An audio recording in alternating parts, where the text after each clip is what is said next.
तो आज का जो वीडियो है वो हिंदी से है। ये केवीएस एनवीएस के लिए तो इम्पॉर्टेंट है, इसके साथ साथ सीटेट, यूपीटेट और भी टीचिंग एग्जाम्स और भी जो एग्जाम जिसमें हिंदी पूछी जाती है उनके लिए बहुत ज़्यादा इंपॉर्टेंट है। तो आज का वीडियो हम शुरू करते हैं और हमारा सबसे बेसिक से शुरू करते हैं और बहुत जल्दी जल्दी हम आगे बढ़ेंगे। जैसे कि भाषा क्या होती है। तो भाषा हम कहते हैं जिस माध्यम से मनुष्य अपने भावों और विचारों को प्रकट करता है और दूसरे के विचारों को समझता है, उसे भाषा कहते हैं। तो हम अपने विचारों को प्रकट करते हैं या किसी के विचारों को समझते हैं, तो ये हम किस तरह करते हैं, भाषा से करते हैं।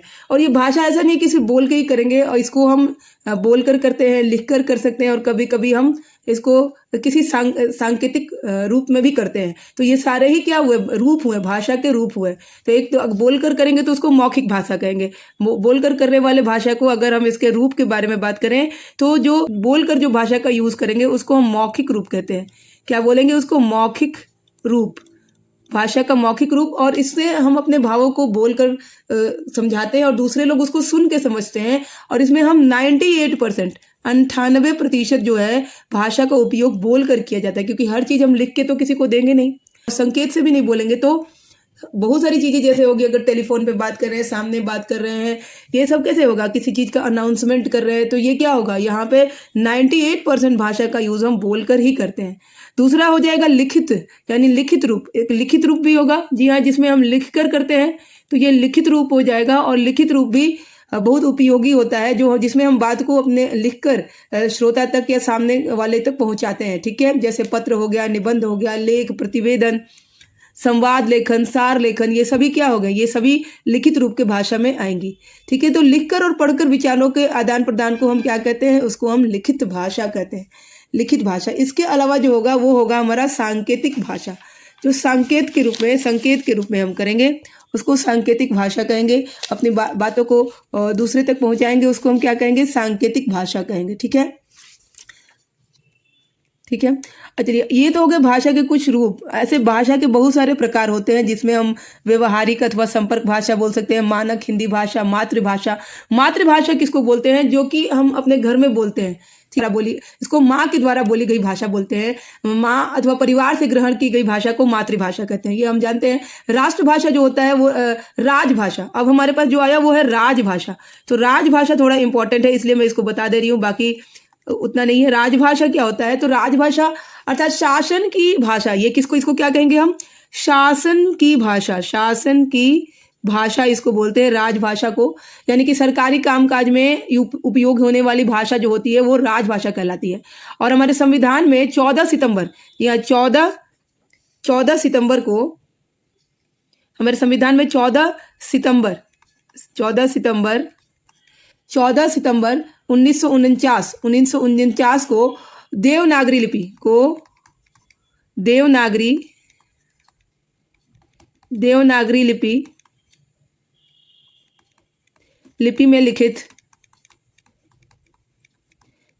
लिपि में लिखित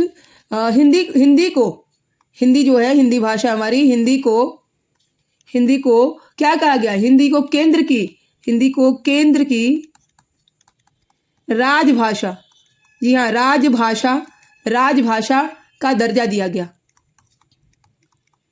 राजभाषा का दर्जा दिया गया। और इसीलिए हम हिंदी दिवस जो है वो 14 सितंबर को मनाते हैं। तो 14 सितंबर को क्या हुआ? 14 सितंबर 1949 यानी कि 14 सितंबर 1949 को देवनागरी लिपि में लिखित हिंदी को केंद्र की राजभाषा का दर्जा दिया गया। यानी हिंदी जो है, हिंदी किस लिपि से आती है? वो देवनागरी लिपि से आती है। ठीक है। और यहाँ पे जहाँ पे हिंदी की भाषा लोग नहीं समझते हैं, वहाँ पे हिंदी के पत्रों के साथ अंग्रेजी में उनका अनुवाद भेज दिया जाता है। राष्ट्रभाषा क्या होती है? इसके अलावा जो होगी हमारी राष्ट्रभाषा, तो राष्ट्रभाषा है जिसका प्रयोग राष्ट्र के अधिकांश लोग करें, उसको हम राष्ट्रभाषा कहते हैं। वैसे संविधान में कितनी भाषाओं को मान्यता प्राप्त है? तो संविधान, यहाँ पे मैं लिख दूं, संविधान द्वारा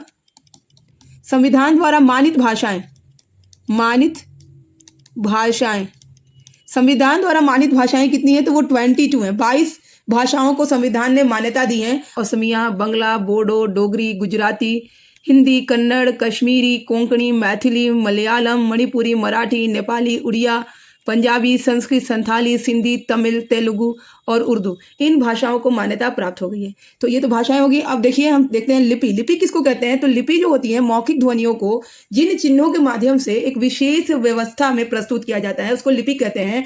या हम कह सकते हैं कि हम क्या कह सकते हैं कि किसी भी भाषा, यस, किसी भी भाषा किसी भी भाषा के लिखने किसी भी भाषा के लिखने की विधि को लिपि कहते हैं। लिखने की विधि को लिपि कहते हैं। जी हाँ, जो भी हम लिखते हैं वो एक चिन्ह होते हैं और इसलिए उनको हम क्या कहते हैं? उनको हम लिपि कहते हैं। सारे चीज चिन्हों में ही लिखे होते हैं, उनको लिपि कहते हैं। जैसे हिंदी जो है, हिंदी का जो भी हम अक्षर पढ़ते हैं, क ख ग घ च छ अ आ, सब क्या है? ये एक लिपि है, एक संकेत है, मतलब ये एक चिन्ह है और चिन्ह के माध्यम से ही हम उसको बनाते हैं। तो इसको हम क्या बोलेंगे? लिपि। और हिंदी जो है वो देवनागरी लिपि से आती है। तो कुछ लिपियों के बारे में जानिए जहाँ से बहुत सारे क्वेश्चन आते हैं और उनके बारे में हम समझते हैं। जैसे कि अगर हम इधर हम भाषा लिख देते हैं, भाषा, और यहाँ पे लिख देते हैं लिपि, तो अब देखिए कि कितने आराम से हम समझ सकते हैं कि कौन कौन सी भाषाएं। जैसे फ्रेंच, जी हाँ, फ्रेंच भाषा की कौन सी लिपि है? तो ये है रोमन लिपि, ये है रोमन लिपि। उसी तरह से अंग्रेजी भाषा की कौन सी लिपि है? तो इसकी भी है रोमन लिपि ही है अंग्रेजी भाषा की। तो पंजाबी की कौन सी लिपि है? पंजाबी की है गुरुमुखी। ये बहुत बार क्वेश्चन में आता है। तो गुरुमुखी लिपि है जो पंजाबी की है, गुरुमुखी। इसके बाद है हमारा उर्दू। तो उर्दू की जो लिपि है, उर्दू की लिपि है फारसी, जिसको बोलते हैं फारसी। जी हाँ, फारसी लिपि है। मराठी, तो मराठी की हमारी है देवनागरी, मराठी की देवनागरी लिपि है। अगर हम बोले मराठी की देवनागरी लिपि हो गई, ये एकदम याद रखना है। फिर तिब्बती भाषा होती है हमारी। तो तिब्बती भाषा की लिपि कौन सी है? तो उछेन, इसको क्या बोलते हैं? उछेन बोलते हैं। यहाँ से क्वेश्चंस आ सकते हैं। सिंहली जो भाषा होती है उसकी है अबुगिडा लिपि होती है। नेपाली की फिर से देवनागरी है। नेपाली की कौन सी लिपि हो जाएगी? तो नेपाली की देवनागरी लिपि हो जाएगी। चीनी लिपि किसकी होगी? तो चीनी होगी कांजी, इसको हम बोलते हैं कांजी, या फिर इसको हम बोलेंगे कना, कांजी या कना। जापानी, तो जापानी की कौन सी लिपि होगी? इसकी लिपि होगी हांजी। तो इस तरह से ये हमारे पास कुछ लिपि है जो देख सकते हैं कि फ्रेंच रोमन है, अंग्रेजी रोमन है, पंजाबी गुरुमुखी, उर्दू फारसी है, मराठी का लिपि देवनागरी, तिब्बती का उछेन है, सिंहली का अबुगिडा, नेपाली देवनागरी, चीनी कांजी और जापानी हांजी है। तो इस तरह से हम लिपि को देख सकते हैं और जान सकते हैं। ठीक है, भारत की जो प्राचीन लिपियां हैं, भारत की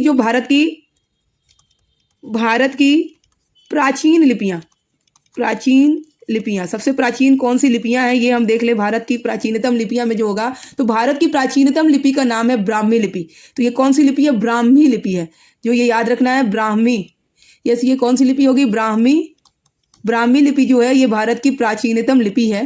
ठीक है, इसी लिपि में अशोक के शिलालेख पाए जाते हैं। उनकी भाषा प्राकृत, इसकी जो भाषा है, अशोक के जो शिलालेख है, अशोक के शिलालेख है, उनकी भाषा कैसी है? तो प्राकृत भाषा है, प्राकृत भाषा का यूज किया गया है। ठीक है, लेकिन लिपि का नाम ब्राह्मी है और इस ब्राह्मी लिपि से ही देवनागरी लिपि बनी है। तो यही ये ओरिजिन हो गई।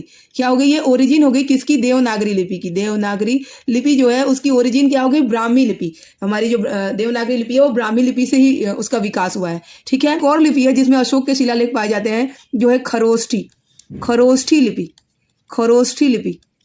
जी हाँ, तो अगर हम यहाँ पे अशोक के शिलालेख की बात करें, अशोक के शिलालेख की बात करें, अगर हम अशोक के शिलालेख की बात करें, तो ये अशोक के जो शिलालेख है वो एक तो ब्राह्मी लिपि से बने हैं और दूसरा खरोष्ठी से बने हैं और दूसरा ब्राह्मी, तो ब्राह्मी से भी बने हैं। तो दो लिपियों में अशोक के शिलालेख पाए जाते हैं, एक है खरोष्ठी लिपि और दूसरा है ब्राह्मी लिपि।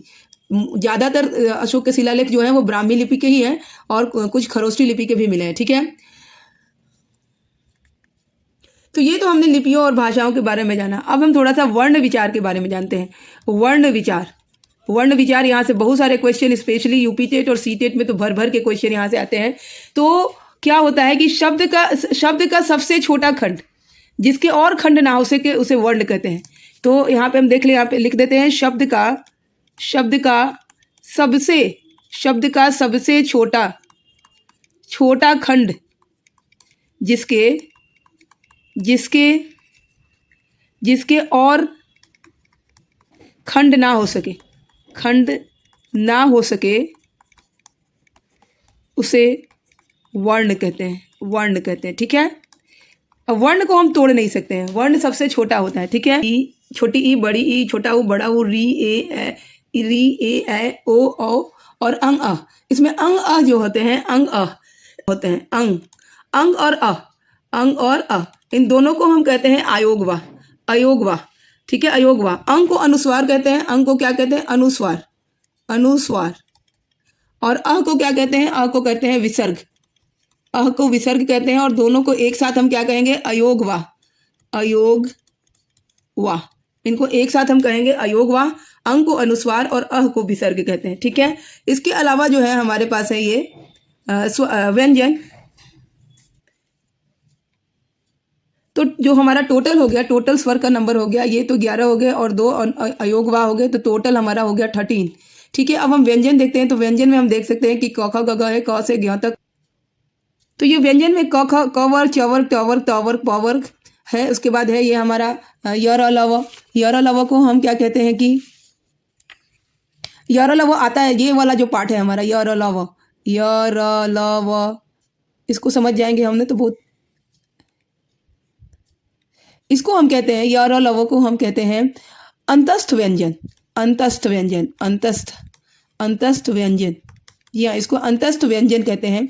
उसके बाद हमारा है श तलाबी श, मूर्धन्य श, दंत स और ह। इसको हम कहते हैं ऊष्म व्यंजन। इसको हम क्या कहेंगे, ऊष्म व्यंजन। यहाँ से बहुत सारे क्वेश्चन पूछे जाते हैं। इसको कहते हैं ऊष्म व्यंजन, या इसको ऊष्म व्यंजन कहते हैं। और इसके बाद जो होता है हमारा ये क्षत्रज्ञ जो होता है, ये क्या होता है, तो ये होता है हमारा संयुक्ताक्षर। ये संयुक्ताक्षर है, संयुक्ताक्षर, क्योंकि ये 2 अक्षरों लाइक संयुक्त अक्षर से मिलके बना है। 2 से अधिक व्यंजन आपस में मिलके इसको बना रहे हैं। तो ये क्षत्रज्ञ को हम संयुक्त अक्षर कहते हैं, क्योंकि इसको 2 से अधिक व्यंजन मिलकर बना रहे हैं, इसलिए हम इसको संयुक्त अक्षर कहते हैं। ठीक है, तो अब इसमें हमारे कितने हो गए, ये तो 13 हमारे। क वर्ग, च वर्ग, ट वर्ग, त वर्ग और प वर्ग को हम क्या कहते हैं, इसको कहते हैं स्पर्श व्यंजन। इन सारे को स्पर्श व्यंजन कहेंगे। क से लेके प वर्ग तक, क वर्ग से लेके प वर्ग तक के व्यंजन को हम स्पर्श व्यंजन कहते हैं। य वर्ग को हम यर लव को अंतस्थ व्यंजन कहते हैं। तलाविश्य, मूर्धन्य, दंत से और ह को हम ऊष्म व्यंजन कहते हैं। क्षत्रज्ञ और श्र को हम क्या कहते हैं, संयुक्त अक्षर कहते हैं, क्योंकि ये 2 वर्णों के मिलने से बना हुआ है। तो कुल मिला के हमारे पास 11 + 2 क्या हो गया, ये हमारा वर्ण हो गया, स्वर वर्ण हो गया। तो ये 13 हो गया। और 33 हमारे क से लेके यहाँ तक, क से लेके ह तक 33 हैं, और उसमें 2 और जुड़ गया, ड़ और ढ, तो ये 35 हो गए। 35 और 13 कितने हो गए, 48। और उसमें जब संयुक्ताक्षर 4 जोड़ दिया जाता है तो ये टोटल हो गए 52। यानी टोटल वर्णों की संख्या कितनी हो गई, वो हो गई 52। तो आज की वीडियो में बस इतना ही। इसके ऊपर बहुत सारे क्वेश्चन हम करेंगे, प्रैक्टिस सेट करेंगे, उसके लिए नेक्स्ट वीडियो का वेट करना होगा। अगर मेरी वीडियो अच्छी लगी है तो चैनल को लाइक, शेयर और सब्सक्राइब करिए। तब तक के लिए बाय।